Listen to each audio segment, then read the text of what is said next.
We are going into our final question in round one, and this question is for you, Linda, related to budget and efficiency.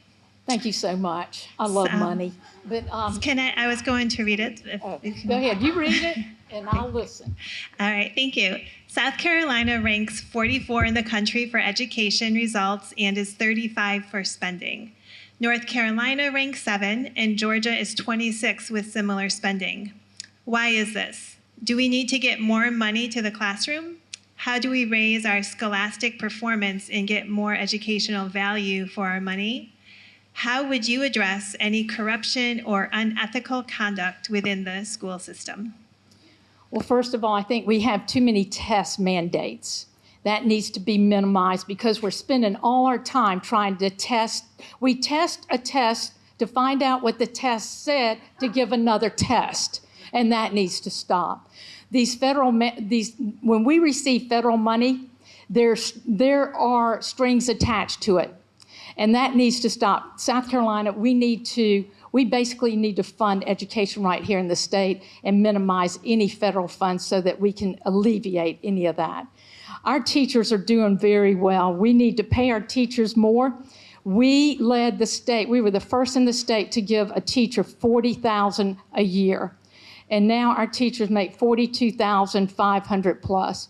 We focus on making sure our teachers need what they need to live off of and do well and not have to work 3 or 4 jobs. We need to do like the charter high school or charter schools do. They put 2 teachers in a classroom. The rate is not 25 to 1.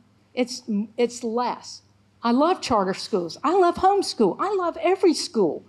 But we need to focus on our public school as well. Let's just focus on all of them. I love them. Okay, and then we need to relocate money that's already there. And we have too many administrators, and we need to minimize administrators. And the other thing, we need to identify and report to the proper authorities when somebody is not doing what they're supposed to do.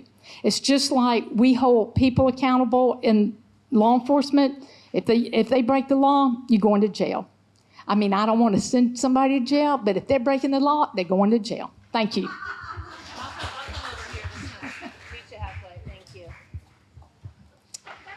So this is an issue that is near and dear to my heart. We are not underfunding education in South Carolina. We are misfunding education. We spend multiple billions and billions, over $10 billion a year on education. That averages out to over $15,000 per student. And yet we have some of the lowest performance in the country. In my job at Palmetto Promise, I have been very proud to partner with Senator Tim Scott to create the Artist Ware Center for Opportunity. And if you go to that site, there is an interactive dashboard that shows performance and spending by school district on that website. Something that I like to say by way of illustration of my point, if you look at our highest revenue per pupil district, which is Fairfield County at over $25,000 per pupil, and our lowest revenue districts, which are Dillon 3 and 4, around $11,000 per pupil, they have similar poverty, similar poor performance. So for $15,000, there is a school district that is not doing anything to move the needle more for student achievement. The problem is not money, it is how we have spending money. Money is stuck in programs and bureaucracy. It's time for us to roll back that red tape and get it back into classrooms where it supports teachers and student learning.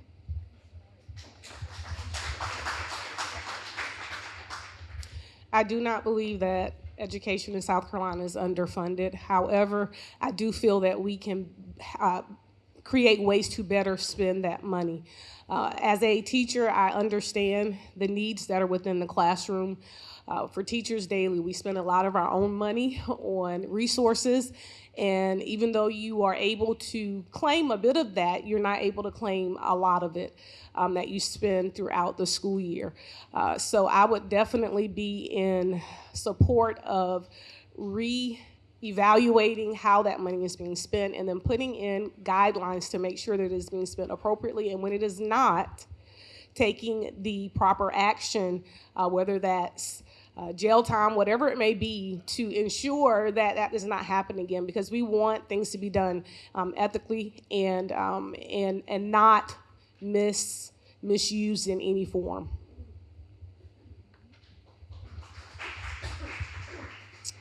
I will hold districts financially accountable and make sure that districts are reporting where they are spending the money. That report needs to be transparent. It needs to be available to any person to go on their website where they can see where these funds are going. And we need to get more money in our classrooms.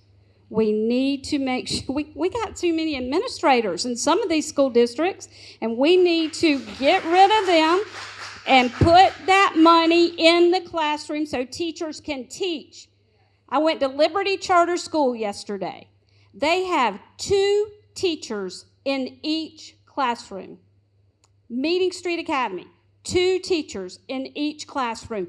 Man, what a difference that can make for student achievement. So let's put our money, where it really matters, and that is in the classroom with our students.